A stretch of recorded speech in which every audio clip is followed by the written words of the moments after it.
আসসালামু আলাইকুম। হঠাৎ করেই আপনার ফোনে চার্জ নিচ্ছে না, এরকম অনেকেই সমস্যায় পড়েন। সাডেনলি আপনি দেখছেন চার্জে লাগাচ্ছেন, চার্জ নিচ্ছে না, অথবা আপনার এটা একটু নড়ে বা ভালোভাবে প্রপারলি অ্যাডজাস্ট হচ্ছে না।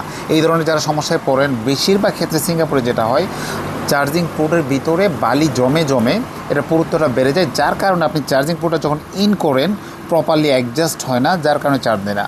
মোস্টলি এটা হয় কারণ আমরা যারা কনস্ট্রাকশনে একটু ডাস্ট এনভায়রনমেন্টে কাজ করি, তাদের পোর্টের ভিতরে কিন্তু ডাস্ট একটু তুলনামূলক বেশি যায়। সো এই ক্ষেত্রে যখন এই ধরনের সমস্যাই হয়, আপনি একটু ট্রাই করবেন আপনার চার্জিং পোর্টটা কি প্রপারলি ইন হচ্ছে কি না।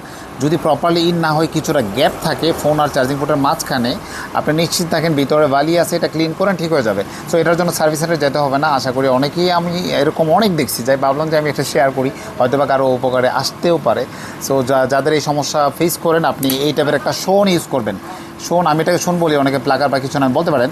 সো এই শোনটা দিয়ে আপনি স্লোলি আপনি যদি পোর্ট থেকে ডাস্টগুলো বের করে ফেলতে পারেন, আপনার পোর্টটা কিন্তু ঠিক হয়ে যাবে। সো আপনি হ্যারেস হতে হবে না, এদিকে সেদিকে দৌড়াতে হবে না। Thank you very much.